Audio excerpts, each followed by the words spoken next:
It's been a busy few weeks and also days within the aviation industry, and hence the need for another one of these aviation news recap videos, which you all have been greatly enjoying here on the channel, featuring a Boeing 777 being vandalised, an emergency landing, losses with an airline, and more. BB 851, turn right heading 180.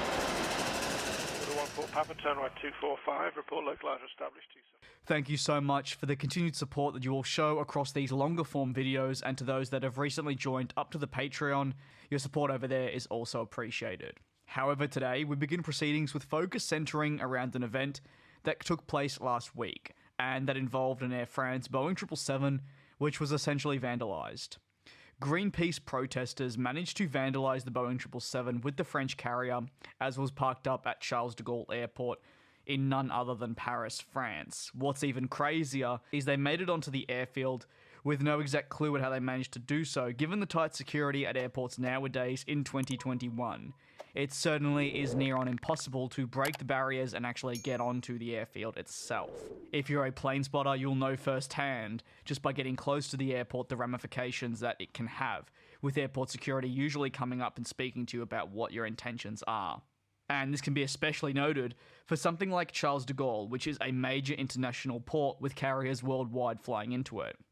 The aircraft was covered in green towards the front of the aircraft, and the explanation on why this took place, though, came directly from the Greenpeace website, which will be linked in the sources part of this video's description.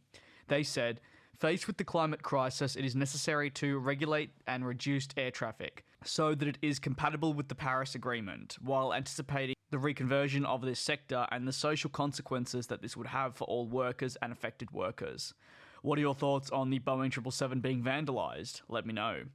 Moving across to Etihad Airways from Abu Dhabi, an airline offered covered here on the channel even before the pandemic, thanks to their quite awful financial situation, which you've heard me talk long enough about. But specifically, it really came from many things. I want to focus though on the huge cash splurge that took place in around 2013 and was for major wide-body aircraft that they, ended up not requiring, and that money would have been essential to their long-term financial sustainability, had they not splurged the cash originally. The airline, however, most recently reported another major loss of US $1.7 billion for the 2020 calendar year, which is naturally up from the previous year's figure, as they were currently undergoing a 5-year turnaround plan that would see them move from the original US $2 billion in debt for a single year to being profitable. It was gradually improving, and this pandemic, similar to other airlines, hit them at the wrong time, if there's ever actually a right time, and resulted in the carrier once again plummeting into the billions lost. The annual loss means that for Etihad Airways, this is the 5th straight annual loss the carrier has reported. This is following them slashing a number of aircraft routes and already cutting their workforce by a staggering 33% in recent times to help combat their turnaround plans. The airline has also noted that at this point, it is hoping to return to profit by 2023, so in 2 years. Is this an ambitious target? Let me know down below in the comments, but I for sure will be keeping a close eye on their movements moving forward, like I have been doing in the past for them. Meanwhile, at American Airlines, Boeing 737 MAX faced engine issues recently. The issues came from, according to sources, technological glitches in the aircraft. The aircraft made an emergency landing with a total of 101 people on board, made up of 95 passengers and a further 6 crew. American Airlines Flight 2555 was the one in question and was travelling to New Jersey when it encountered the troubles.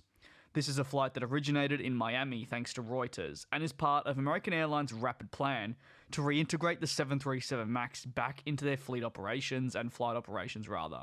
The airline already has a number of aircraft within their operations, and according to data when the airline operated through the week of the 3rd of March, it flew a total of 400 flights with the 737 MAX. While more and more regulators readily welcome back the 737 MAX to service, we recently saw a big mark with a total of 100 of the type head back into operations in total. Obviously, on the grand scheme of things, this is only a small amount, and there's still a long way to go, but at the very least, over zero some 5 months ago, I would say it's a drastic improvement.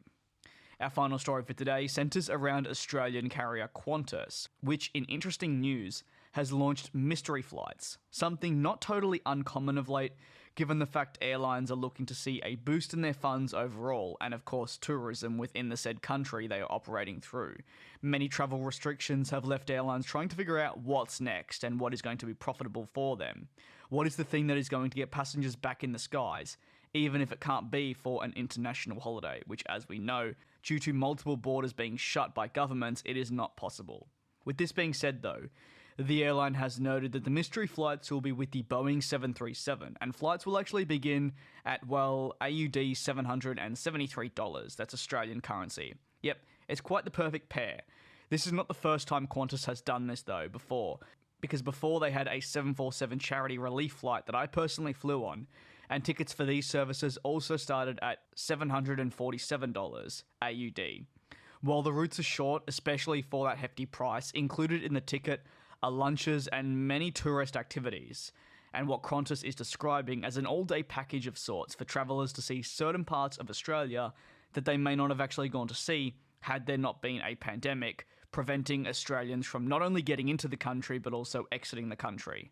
To any Australians that may be watching this video, do you think you'll be looking at booking onto any of these flights? Let me know down below in the comments. And that's going to conclude this aviation news recap. Like you've heard me mention for every story, if you do have thoughts, please don't hesitate to drop them below. Also, if you are not in the Discord server, there'll be a link in the description to that. Feel free to join up. We have roughly, I believe, 1,500 members or so, and the chat is constantly active.